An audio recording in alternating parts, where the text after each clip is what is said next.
सिद्धार्थ घर छोड़ चुके थे। वे इन दिनों मगध में थे।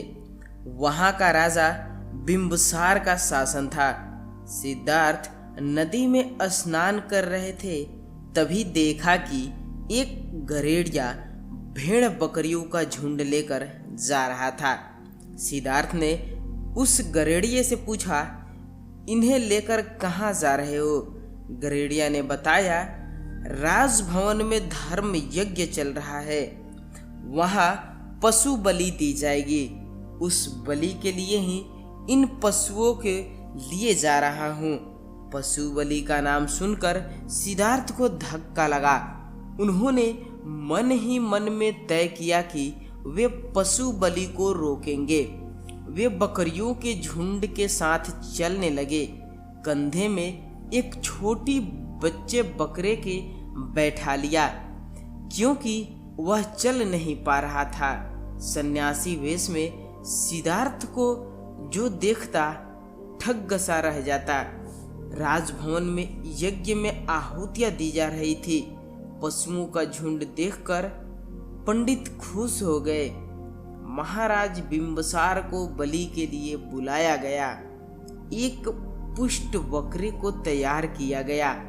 जब पंडित बलि के लिए छुरा लेकर आया तो बलि वेदी पर सन्यासी के रूप में सिद्धार्थ ने वेदी पर अपना सिर रख दिया और बोले, चलाओ छुरी। पंडित बौखला गए। तब तक महाराज बिंबिसार भी आ गए।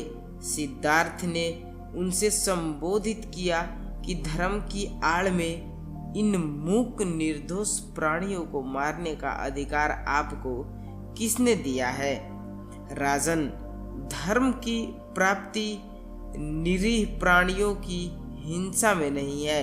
हिंसा स्वयं में महापाप है।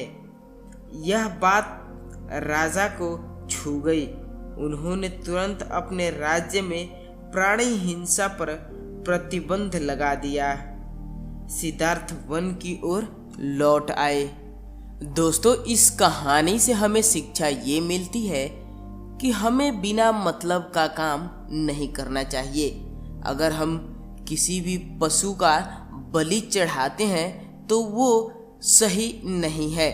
अगर कोई व्यक्ति चिकन या मटन खा लेता है तो वो पूजा पर नहीं बैठता है या वो पूजा नहीं करता है। उसी प्रकार जब ये सही है कि आपको किसी भी प्रकार का कोई भी मांस खा करके पूजा नहीं करना है, पूजा पर नहीं बैठना है, तो ये कहाँ तक सही है कि आप किसी निर्दोष की हत्या करें, किसी निर्दोष की बलि चढ़ाएं। दोस्तों, अगर आपके आसपास भी कुछ ऐसा होता है तो आप उसे ज़रूर रोकिए, ज़रूर उन व्यक्तियों को समझाइए कि बिना भी मतलब का किसी भी पशु का जान लेना ये सही नहीं है।